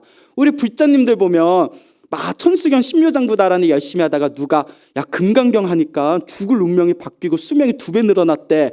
그 금강경으로 바꿀까? 또 이제 금강경도 바꿔서 열심히 하다가 야 누가 그러는데 법화경이 경전 중에서 최고래. 그럼 법화경을 할까? 예? 그 법화경을 또 열심히 읽다가 아니래. 말법 시대에는 광명진언 그 짧은 거 열심히 외우는 게 최고래. 그럼 광명진언을 할까? 예? 아니 무슨 부처님 가르침, 부처님 기도법이 무슨 버스 정거장도 아니고 여기 갔다 저기 갔다. 그러니까 여러분들한테 맞는 거 하나만 열심히 하시면 됩니다. 알겠죠? 금강경 하시던 분들은 금강경 열심히 하시면 되고 법화경 하시던 분들은 법화경 열심히 하시면 됩니다. 어떤 경전을 독송하고 기도하든 가장 중요한 것은 바로 무엇이다? 정성입니다. 정성. 알겠죠? 정성스럽게 정진하는 거. 그게 가장 중요하다라는 것을 기억하시길 바랍니다. 알겠죠? 자, 근데 이와 같은 비슷한 이야기가 부처님 당시에도 있었습니다. 부처님 당시에도 이와 같은 똑같은 비슷한 이야기가 있어요. 부처님, 석가모니불 부처님 당시에 수행을 하시던 두 명의 스님이 있었다고 합니다. 두 명의 비구 스님이 있었는데 오랫동안 둘이 친형제처럼 서로 깊이 이렇게 수행을 하시다가 그 중에 스님 한 분이 이제 내가 이렇게 수행해봤자 수행도 잘 안 되고 차라리 그냥 환속해서 가정생활이나 꾸미면서 내가 차라리 그냥 제가인으로 복이나 짓자 하고 그 두 명의 스님 중에서 한 분이 환속을 하셨대요. 그래서 이제 환속을 하셔서 결혼을 하고 가정을 꾸미고 이제 아이를 낳았습니다. 그래서 이제 아이를 낳으니까 여러분들도 생일불공 같은 거 올리시잖아요. 그래서 이제 그 당시 인도에서도 이제 아이를 낳고 자기와 같이 정진하시던 그 스님을 찾아갑니다. 그래서 스님을 딱 찾아가서 인사 올린 뒤에 스님 제가 환속해서 가정을 꾸미고 또 이와 같이 아이를 하나 새로 낳게 되었습니다. 우리 아이를 위해서 축원해 주십시오 하고 스님께 공양을 올리고 스님 우리 아이 오래 살고 행복하라고 축원해 주십시오 했는데 도반 스님이 축원을 안 해주는 거예요. 이렇게 침묵을 지킵니다. 스님 우리 아이 축원 좀 해주십시오. 어찌하여 축원을 해주지 않으십니까? 하니까 그 스님이 가만히 있다가 이 아이는 생명이 7일뿐이 안 남았습니다. 그러시는 거예요. 7일뿐이 안 남았습니다. 근데 그걸 꿰뚫어 본 게 더 용해요. 그렇죠? 예? 그걸 다 보시고 7일뿐이 안 남았습니다. 수명이 7일뿐이 안 남은 아이에게 오래 살아라, 행복해라라고 축원을 해준다면 제가 거짓말을 하는 게 됩니다. 그래서 제가 축원을 하지 않은 겁니다. 부모 마음이 어때요? 가슴이 덜컥거리죠. 스님 어떻게 우리 아이의 수명을 늘리겠습니까? 제발 좀 도와주십시오 스님. 사람의 운명을 바꾸는 것은 오직 누구밖에 못합니다. 부처님밖에 못합니다. 그 부처님을 찾아가십시오 합니다. 이제 부처님을 찾아가요. 그래서 석가모니 부처님이 계시는 그 이제 사원에 찾아가서 부처님께 삼배 예를 올리고 거룩하신 세존이시여 우리 아이를 위해서 행복해라 오래 살아라 축원해 주십시오 하는데 부처님도 가만히 침묵을 지키고 축원을 안 해주시는 거예요. 부처님은 대자대비하시다고 들었습니다. 부디 이 불쌍한 아이를 위해서 제발 축원을 해주십시오 하니까 부처님께서 이와 같이 말씀하십니다. 이 아이의 전생에 지었던 이 아이의 업의 수명이 길지가 않다. 마땅히 내가 비법을 가르쳐 줄 테니 이 비법대로 행하라 라고 부처님께서 일러줍니다. 그래서 그 비법이 무엇인고 하니 집 앞에다 큰 천막을 칩니다. 그 천막에다가 조그만 이제 아이 침대를 만들어서 아이를 그 침대에다가 다 눕힌 뒤에 스님을 불러서 이제 스님들이 7일 동안 쉬지 않고 번갈아 가면서 무엇을 독송한다? 경전을 독송하는 것입니다.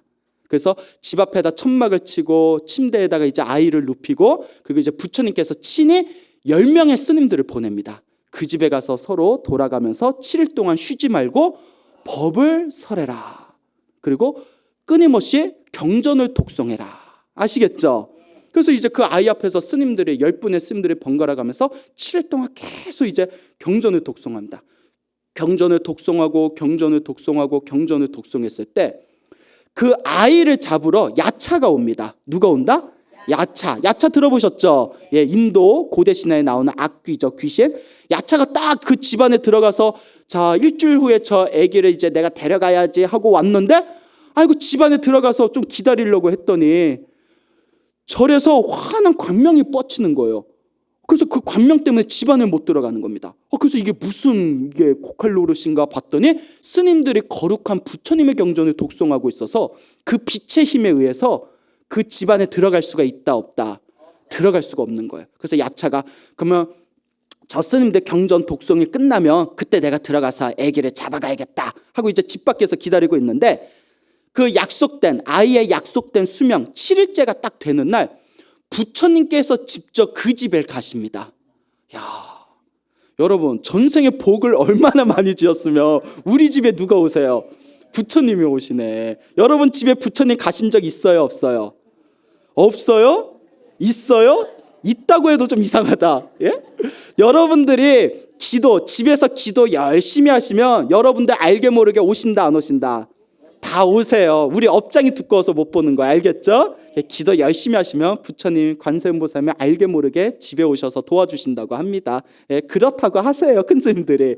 자, 그래서 7일째 되는 날 딱 부처님께서 직접 그 집에 딱 오셔가지고 그 집에 편안히 앉으시고 법을 설하십니다. 근데 이게 경전에도 나오지만 부처님께서 법을 설할 때 하늘에서 누가 내려온다? 천신들이 내려온답니다. 빛으로 가득한 천신들이 내려온대요. 중생들 눈에는 보이질 않는답니다. 천신들은 너무나 그 투명하고 그리고 우리 중생들과 업의 에너지가 틀리기 때문에 중생들 눈엔 보이지 않지만 부처님이나 아라한이나 수행을 열심히 하신 분들 눈에는 보인답니다. 그래서 경전에 보면 부처님께서 법을 설하실 때 하늘 세계에 있는 수많은 천신들이 이 지상에 내려와서 부처님께 법문 듣는 그런 내용들이 자주 나옵니다. 알겠죠? 그리고 예전에 큰 스님들이 기도 많이 하신 큰 스님들이 그런 말씀을 종종 하셨는데 제가 신다들도 법당에서 기도를 열심히 하면 자기들은 못 느끼지겠지만 하늘의 천신들이 내려오면서 꽃을 뿌리면서 그 기도 열심히 하는 제가인을 찬탄하는 그런 모습을 큰 스님들, 옛날 큰 스님들이 직접 보신 분들이 많답니다. 여러분 눈앞에 있는 광우 스님은 아직 기도의 힘이 부족해서 아직 못 봤지만 우리 옛날 큰 스님들, 선배 스님들이 그런 경우가 실제로 있다. 그런 이제 말씀을 하시니까 여러분들 기도하실 때 막 몸에서 전율이 일거나 막 그냥 세상이 갑자기 편안해지면서 온몸이 고요해지는 그런 기분 느낀 적 있죠? 그런 게 알게 모르게 다 하늘에 있는 불보살님이나 천신들이 여러분들에게 가피를 내려주는 거라고 합니다. 믿습니까? 예, 그래요. 자, 분위기가 이상해지네요. 예? 자, 여하튼 그 부처님께서 딱 법을 설하실 때 하늘에 그 천신들이 싹 이렇게 내려오니까 하늘의 천신들은 몸에서 빛이 나온다고 합니다. 그 빛의 힘에 의해 가지고 한 분의 천신, 두 분의 천신, 수많은 천신들의 큰 빛을 일으키면서 이 땅에 내려오시다 보니까 그 밖에서 기다리고 있던 야차가 그 천신들의 빛에 의해서 점점 밀려나가게 됩니다. 그렇죠. 자꾸 이제 그 빛에 의해서 조금씩 밀려나가다가 경전에는 수십 킬로미터 밖에까지 밀려나갔대요. 하늘의 천신들이 너무 많이 내려와서 수십 킬로미터 밖에까지 싹 밀려나가면서 딱 부처님이 법문을 하시면서 7일째 되는 그날이 싹 지나갑니다. 7일째 죽어야 할 아이의 업이 7일이 지나면서 어떻게 된 겁니까? 업의 운명이 바뀌게 된 겁니다. 그때 법문을 마치신 부처님께서 그 아이에게 다음과 같이 축원을 하십니다. 행복하여라, 오래 살아라. 그리고 그 아이의 이름을 아유 왔다나 꾸마라라고 지었답니다. 어렵죠? 예, 아유 왔다나 꾸마라. 그 뜻이 수명이 늘어난 아이라는 뜻이랍니다. 수명이 늘어난 아이. 그리고 자, 질문 하나 해볼까요? 그 아이가 몇 살을 살았을까요? 넉넉 잡고 100살. 넉넉 잡고 1000살은 너무 심했다. 120살을 살았다고 합니다. 7살의 수명을 가진 그 아이가 120살을 살았다라는 내용의 법구경. 여러분 법구경 다들 아시죠? 그 법구경 주석사에 그 내용이 아주 자세하게 나옵니다. 이것이 바로 무엇을 바꾼 것이다? 운명을 바꾼 것이다. 너무 놀랍지 않습니까? 예, 바로 이와 같습니다. 이게 바로 우리 불법의 힘입니다. 그 옛날 큰 스님들 법문을 보면 옛날 중국의 큰 스님이라든가 티베트 큰 스님들 법문들을 보면 제가 이렇게 책 보는 걸 좋아하거든요. 그래서 이렇게 책을 보다 보면 좋은 내용들이 많이 나와요. 그중에서 굉장히 제가 머릿속에 이렇게 내용이 너무 좋아서 기억하고 있는 내용이 있는데 보통 사람이 이번 생에 태어나게 되었을 때 그 전생의 업의 운명과 이번 생에 내가 개척하면서 만들어내는 업의 에너지가 8대 2랍니다. 몇 대 몇? 8대 2. 그러니까 전생에서 가져온 게 몇이다? 8. 이번 생에 개척하는 게 몇이다? 2랍니다. 보통 사람들이. 그만큼 전생 업의 에너지에 힘이 굉장히 강하다는 거예요. 근데 그것도 누가 지은 거예요? 내가 지은 거니까. 내가 지은 업의 에너지를 이번 생에 받는 게 8이랍니다. 나머지 2를 갖고 내가 운명을 바꾸는 것이라고 합니다. 예? 그런데 정말 기도를 열심히 하면, 기도를 많이 하고 복을 많이 지으면, 선업을 많이 지으면 몇 대 몇까지 바꿀 수 있다? 5대 5까지 바꿀 수 있답니다. 5대 5까지. 전생에 받은 업이 5고 이번 생에 내가 개척할 수 있는 업이 5대 5로 바뀐다는 거예요. 근데 여러분, 5대 5만 해도 굉장한 겁니다. 네? 5대 5만 해도 굉장한 거예요. 그리고 정말 깊은 수행을 통해서 환골탈태라고 하죠. 내 뼛속까지 완전히 뒤집어질 정도로 그렇게 기도하고 복을 지어서 내 업의 에너지를 완벽하게 바꾸면 8대 2까지 다시 바꿀 수 있답니다. 즉 전생의 업의 에너지가 2가 되고요, 이번 생에 개척하는 게 몇이 된다? 8이 된답니다. 그런데 전생의 업 2, 이번 생의 업 8, 2대 8로 만드는 게 쉽다 어렵다? 어렵대요. 그러니까 우리의 평범한 중생 입장에서 몇 대 몇만 만들어도 5대 5만 만들어도 정말 기도 열심히 하는 겁니다. 근데 이 이야기를 왜 하느냐 하면 그만큼 전생의 업의 에너지를 바꾸는 게 쉽다 어렵다? 어렵다는 거예요. 예? 어렵다는 거예요. 그나마 우리가 부처님의 법을 만나서 부처님의 가르침을 통해서 우리가 이 업의 에너지를 바꿀 수 있는 이 훌륭한 방법을 만났기에 정말 다행인 것이지, 사실 이 업의 에너지를 바꾸기가 굉장히 어렵다고 합니다. 이 업의 운명을 바꾸는 강력한 힘, 그 첫 번째가 바로 기도의 힘이라는 겁니다. 기도. 그렇죠. 정진. 이 기도가 여러분들의 업의 에너지를 능히 바꿀 수가 있다. 아시겠죠, 여러분? 이와 같습니다. 부처님의 가르침의 핵심은 이와 같습니다. 정진해라. 무슨 정진을 하든 여러분들의 몸과 마음을 고요히 내려놓고 여러분들의 정신을 하나로 모아서 간절하게 염불 하거나 독경을 하거나 다란이를 하거나 여러분들의 부처님의 가르침의 힘을 통해서 부처님 불법의 에너지를 통해서 여러분들이 전생에 지고 온 업의 에너지를 녹여내는 거, 이게 바로 불법의 핵심이 되는 것입니다. 알겠죠, 여러분? 여러분은 여기 무상사는 박수가 굉장히 후하네요. 너무 고맙습니다. 그래요. 그럼 여러분들은 스스로 업의 에너지를 얼만큼 바꾸신 것 같아요? 많이 바꿨어요? 여러분 바꿀 수 있습니다. 단 여러분들이 무엇을 해야? 기도를 해야 바꿀 수가 있다. 아시겠죠, 여러분? 자, 제가 굉장히 존경하는 큰 스님 중에 대만의 정공법사라고 있습니다. 들어보셨어요? 우리나라에는 많이 안 알려졌는데 굉장히 대만에서 유명한 큰 스님이십니다.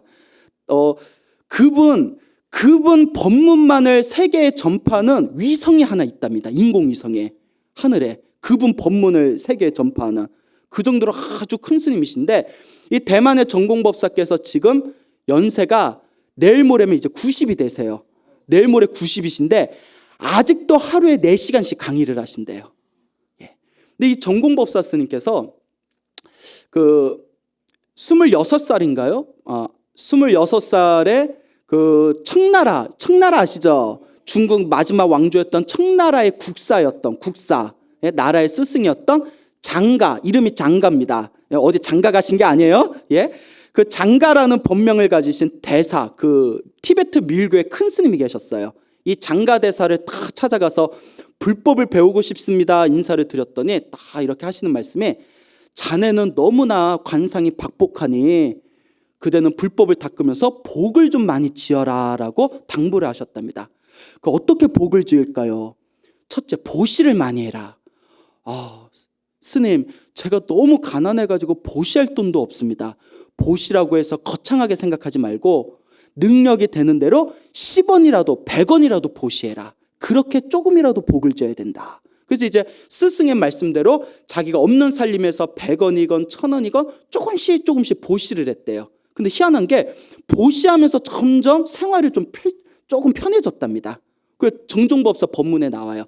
그러다가 그분께서 장가대사, 장가스님의 권유를 받아들여서 이제 출가를 하게 됩니다. 30이 넘어서 이제 출가를 하시게 되는데 그 아주 머리가 총명하고 공부를 열심히 하셨어요. 근데 자기하고 친하게 지내는 사형 2명이 있었답니다. 이 사형 2명과 이제 자기까지 이제 삼형제가 있었는데 요 사형 스님하고 자기하고 이 생년월일도 비슷했대요. 그래서 이제 하루는 이 전공법 이제 중국에는 이제 관상 보고 점 보는 사람들이 많지 않습니까? 우연히 이 사형 스님 2분을 모시고 우연히 이렇게 어느 굉장히 점을 잘 친다는 관상 보는 사람한테 관상을 봤는데 그 사람이 안타까워하면서 아유 스님들은 참 수명이 모두 다 45을 넘기기 힘들 겁니다 이러더래요. 45을 넘기기 힘들 겁니다. 스님한테. 나한테 그러면 나 기분 나쁠 것 같아. 자, 그래가지고 45을 넘기기 힘들겠습니다. 그러니까 종종 이제 전공법사께서 그러냐고. 근데 그땐 별로 중요하게 생각을 안 했는데 이제 45이 되었을 때 나이가 비슷비슷했나 봐요. 자기 나이가 45이 되었을 때 2월 달에 그 겨울이죠. 2월 달에 갑자기 첫째 사형이 돌아가셨답니다. 첫째 사형이 돌아가셨대요.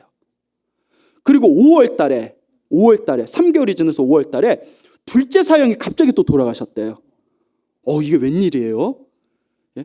그 점집 가보고 싶죠, 여러분 갑자기? 예? 아니죠? 예. 자, 그래가지고 7월이 됐을 때 어디 큰 사찰에서 당신이 능엄경 강의를 하고 있었는데 능엄경이 모두 10권으로 되어 있습니다. 그렇죠? 10권으로 된 능엄경을 강의하다 3권 강의하고 있을 때 7월 달에 자기 나이 45, 7월 달에 갑자기 몸에 극심한 통증이 와가지고 도저히 몸을 움직일 수가 없을 정도가 됐대요. 갑자기 몸에 큰 병이 닥쳤답니다. 그때 머리를 스친 게 그 점술가가 예언한 내 수명이 여기까지 왔나 보구나. 그래서 그때 이제 문을 다 걷어 잠그고 오로지 처음에는 죽만 먹다가 오로지 이제 죽만 먹으면서 밥도 안 먹고 그냥 죽만 먹으면서 마음으로 다음과 같이 발언합니다. 거룩하신 부처님, 제가 이번 생에 수명이 다했다면 제가 지금부터 열심히 연불할 테니 다음 생에는 아미타 부처님 극락왕생하게 해주십시오. 다음 생에 불국토에 태어나게 해주십시오 하고 간절하게 한 달 동안 간절하게 오로지 죽 먹고 잠자는 시간 빼고는 아침에 눈 뜨면 저녁에 잠들 때까지 오로지 아미타불 연불만 했답니다. 극락왕생 발언하면서 아미타불 아미타불 아미타불 아미타불 아미타불 아미타불 그렇게 한 달이 지났답니다. 근데 이야기의 흐름상 돌아가셨어요? 안 돌아가셨어요? 그렇죠. 돌아가셨으면 지금 이런 얘기 안 하겠죠? 몸이 말끔하게 시원하더래요. 뭐 특별히 뭐 꿈꾼 것도 없었대. 뭐 꿈에 관세음보살이 나타났다거나, 뭐 하늘에서 청둥 소리가 들렸다거나, 뭐 꿈에 아미타 부처님이 나타나셔서 너의 수명을 내가 늘려주겠노라, 열심히 불법을 펼쳐라, 이런 꿈도 안 꾸고 그 몸이 편안하고 좋아졌대요. 그래서 그 마음속으로 내가 연불을 열심히 해가지고 내 수명이 늘어났나 보다. 그냥 그렇게 생각하고 다시 열심히 법문하고 강의하러 다니셨답니다. 그렇게 몇 해가 지난 뒤에 그 대만 불교 그 협의회에서 그 스님들끼리 큰 회의가 있었답니다. 그래서 정공 스님께서도 그때 이제 참석을 하셔가지고 이렇게 그 회의에 이제 서로 이렇게 대화를 나눴는데 그때 자기하고 평소에 친분이 깊은 어느 스님이 싹 이렇게 오시더니 이런 얘기를 하시더래요. 정공 스님, 실은 스님한테 고백할 게 있습니다. 예. 무엇입니까, 스님? 다름이 아니라 우리가 몇 년 전부터 사실 우리 스님들끼리 그대 당신 뒷담화를 했습니다. 이런 얘기를 하는 거예요. 여러분 뒷담화 좋아요, 나빠요? 근데 스님이 하시네. 예? 그 스님이 실은 뒷담화를 했습니다. 아니 무슨 뒷담화를 하셨습니까? 우리가 안타까워하기를 정공 스님은 정말 총명하고 정말 그 이번 생에 정말 세상에 널리 법을 펼칠 만한 법의 그릇인데 딱 얼굴을 보아하니 얼굴이 박복하고 수명이 짧겠구나. 그래서 수명이 짧아서 참 너무나 안타깝다. 그런 얘기를 사실 우리 뒤에서 우리들끼리 그런 이야기를 했습니다. 그런데 몇 년 만에 오늘 정공 스님을 봤는데 얼굴의 관상이 완전히 바뀌었습니다. 아마도 우리 정공 스님이 열심히 연불하고 열심히 널리 불법을 펼쳐서 그 복의 힘으로 선업의 힘으로 이 우리 정공 스님의 업의 에너지가 바뀐 것 같습니다라고 그 고백하는 내용이 우리 전공 스님, 대만의 전공 스님 법문에 보면 그런 내용이 아주 자세히 나옵니다. 여러분, 지금 현대 이 시대에 일어났던 일입니다. 근데 그 45살까지 못 사신다는 그 전공 스님께서 지금 몇 살이시다? 네, 내일 모레 90이세요. 예, 그 지금 널리 법을 펼치고 계십니다. 야, 법문을 하고 있는 제 자신조차도 지금 등골이 찌릿찌릿하게 소름이 끼칩니다. 법문이 예, 여러분도 좋으시죠? 예. 제가 갑자기 이게 참 이게 법사들 팔불추가 자기가 법문해 놓고 자기가 감동받는 거라는데 제가 얘기해 놓고 너무 제가 감동을 받은 것 같아요. 예. 그렇죠. 예. 이게 운명을 바뀌는 거예요. 예. 그리고 여러분 찌릿찌릿하신 분 있으세요? 예, 우리 경전에 보면 이런 얘기 나옵니다. 부처님의 법문을 공부하다가 몸에서 희열이 나거나 이렇게 찌릿찌릿한 느낌이 드는 거는 업장이 소멸되고 성근이 늘어나는 징조라고 합니다. 예, 그러니까 우리 보살님 이번에 또 선업 지으셨네요. 예, 이제 할 얘기가 많으니까 시간 얼마 없으니까 이제 박수 그만 치셔도 돼요. 예, 고맙습니다. 이제 손바닥 아프시니까 자, 이와 같습니다. 여러분들의 운명도 바꿀 수가 있습니다. 그래서 이 전공 스님께서, 이 전공 법사께서 당신의 운명을 바꾸기 위해서 사람들에게 널리 법을 설하시면서 자주 당신이 강의하시던 책이 묘범사훈이라는 아주 훌륭한 책이 있습니다. 묘범, 따라해보세요. 묘범사훈. 예, 여러분 불광출판사 아시죠?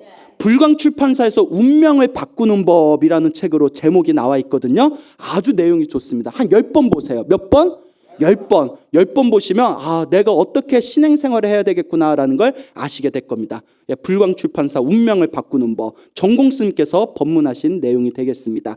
그래서 이 전공 큰 스님께서 당신의 운명을 바꾸기 위해서 당신은 크게 3가지를 복을 많이 지으셨답니다. 첫째가 당신이 젊은 시절에 아버지를 따라서 사냥을 많이 했답니다. 예? 그래서 자기의 수명이 짧아진 것 같다. 살생의 업이죠. 그래서 방생의 공덕을 많이 졌답니다. 평소에 무엇을 많이 하셨다? 방생을 많이 하셨다. 그리고 두 번째 무엇을 많이 하셨냐면 돈이 없어서 병원에 못 가거나 약을 못 사는 사람들한테 의약이라든가 병원비 같은 걸 많이 보시하셨답니다. 예? 그리고 우리 복지 같은 거 있죠? 예, 그렇게 이제 의약품이라든가 그런 약가, 병원비 같은 걸 보시를 많이 하셨고, 세 번째가 이분이 굉장히 지혜가 총명하신 분이거든요. 여러분 공양 중에서 가장 뛰어난 공양을 무슨 공양이라고 합니까? 그렇죠. 그래서 항상 스님이 돼서 돈이 생길 때마다 항상 책을 찍어가지고 사람들한테 널리 나눠줬답니다. 항상 책을 찍었대요. 그래서 그분이 수십 년 동안 당신이 찍어서 세계에 나눠준 책만 수천만 부가 된답니다. 대단하시죠? 그래서 항상 방생하시고 항상 그 병이 많은 사람들한테 약값을 보시하고, 그 다음에 세 번째가 널리 사람들한테 좋은 법을 널리 책 같은 것을 나눠줬다. 이 3가지를 열심히 이 선업을 지으셨다고 합니다. 이와 같습니다. 옛날 큰 스님들께서 운명을 바꾸려면 기도 하나 갖고는 부족하다고 하셨습니다. 아시겠죠? 기도를 열심히 하면 업장이 소멸되기 때문에 나쁜 일은 사라진답니다. 그런데 좋은 일, 자기가 원하는 소원을 성취하기 위해서는 거기에서 한 걸음 더 나아가서 무엇을 많이 지어야 된다? 예, 보시를 포함한 복을 많이 지으라고 했습니다. 마치 여러분들의 마음의 밭을 참회 기도를 통해서 그 밭을 깨끗하게 일군 뒤에 그 깨끗해지고 영양분이 많아진 그 밭에다가 무엇을 심는 것 같다? 그렇죠. 씨앗을 심는 것 같다. 그러니까 여러분들 행복해지려면 업장 소멸 참회 기도도 많이 해야 되지만 복을 심을 수 있는 복덕과 선업의 공덕을 많이 지으셔야 됩니다. 알겠죠? 네. 여러분 잘 해내시리라 저는 믿습니다. 예, 믿어도 되죠? 네. 예. 자, 그래서 이와 같이 여러분들이 수행을 하셔야 된다. 그래서 마지막으로 여러분들이 스님, 그런데 제가 기도를 하면서 업장 소멸이 되고 있는지 혹은 제가 선업이 증장되고 있는지를 알기 위해서는 어떤 좋은 방법이 있겠습니까? 라고 궁금증이 생기는 분들이 있을 거예요. 그래서 옛날 큰 스님들 법어집을 인용해서 제가 여러분들 꿈을 통해서 여러분들이 선업이 증장되는 거 그거 하나만 가르쳐 드릴게요. 여러분들이 기도를 많이 하시고 복을 많이 지으시면 꿈에서 불보살을 본다거나 화난 불보살을 본다거나 스님을 본다거나 거룩한 스님을 본다거나 경전을 본다거나, 그 중요한 게 몸에서 더러운 게 빠져나간다거나, 아니면 뭐 대소변을 시원하게 쓴다거나, 혹은 몸에서 뭐 뱀이나 막 더러운 막 벌레 같은 게 빠져나간다거나, 깨끗하게 목욕을 한다거나, 천상의 세계를 구경한다거나, 아니면 인간 세계에서 맛볼 수 없는 진귀한 공양을 맛본다거나, 이러한 꿈을 꾸면 내 업장이 소멸되고 무엇이 늘어나고 있는 것이다? 선업이 늘어나고 있는 것이다 라고 그렇게 판단해도 좋다라는 것이 우리 옛날 그 밀교 경전이라든가 옛날 큰 스님들 법어에 나옵니다. 아시겠죠? 그러니까 여러분들 열심히 기도하셔서 그런 꿈을 꾸면 절대 자랑하면 돼요, 안 돼요? 안 돼요. 그래서 속으로만 흐뭇하게 간직하시고 열심히 여러분들 업장 소멸하시고 열심히 선업을 지으셔서 이번 생에 꼭 여러분들 운명을 바꾸시길 바랍니다. 아시겠죠? 예, 오늘 본문을 여기서 마치겠습니다.